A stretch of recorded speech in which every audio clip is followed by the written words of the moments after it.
Hello friends, in the last aphorism we have seen about the antipathy, the adverse effects of the antipathy and how the antipathy, or in another word the enantiopathy, it is not going to cure the disease in its whole extent as per our homeopathic concepts.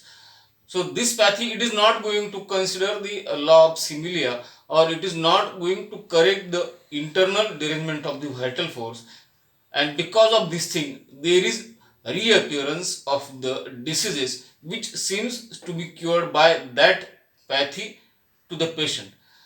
So as it is not the permanent cure in the antipathy, by which medicines we can cure the disease, it is the explanation in the aphorism number 24. As another pathies, they are not going to cure the disease completely. Only those medicines they can cure the disease in its whole extent, which are having the pathogenic effects tested on healthy individuals.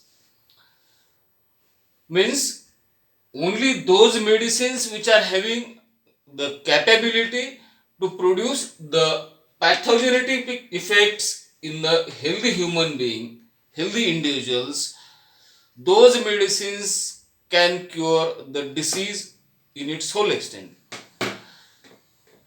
In short, these medicines in the homeopathy, they are tested on healthy individuals, and on the healthy individuals their properties they have been studied. They are called as the pathogenic effects, and when this proving it has been conducted on healthy human being, these medicines they are going to be used to cure the disease totality, and this disease totality it is removed by these medicines only. Therefore, Hahnemann has said that those medicines they are having the capability to produce the pathogenic effects in the healthy human being, they can cure the disease in its whole extent. And in the aphorism number 25, we are going to see that these medicines means which we have tested on healthy human beings, these medicines removes disease totality rapidly, radically, and permanently, and change it into health. When these medicines they have been used in the patient for the cure of their disease, the disease totality it has been considered for the treatment, and after the administration of these medicines they are going to remove the complete totality rapidly, radically, and permanently. So as in the previous aphorisms we have seen the concept of homeopathic cure, how it should be. The homeopathic cure it should be rapid, radical, permanent, and gentle in its whole extent. So this concept of cure in the homeopathy, it is conducted by the homeopathic medicines. They are having the capability to remove this totality in its whole extent. And when this medicine it has been used in the diseased person, the internal derangement and the disease totality it is removed by the medicine, and the person he has been brought to the healthy state.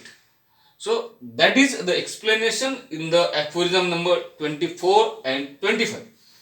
So in these two aphorisms we have seen how the homeopathic medicines they are going to be used for the proving in the healthy human being, how these proved medicines they are going to be used for the cure of disease in its whole extent. So as these processes we have seen in the next aphorism number 26, we are going to discuss about the therapeutic law of nature. So what is this therapeutic law of nature?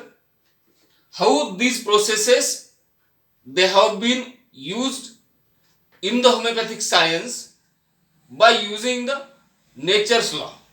Homeopathy itself it has been derived from the law of nature, and these things which has been used as a therapeutic purpose, they are going to be act according to the laws of nature. And this process of cure, it is conducted according to the therapeutic law of nature that we will discuss in the next aphorism number 26. A weaker dynamic affection is permanently extinguished in the living organism by a stronger one if the latter is very similar in its manifestation to the former one. That is the statement of therapeutic law of nature, and the explanation we will discuss in the next lecture. Thank you.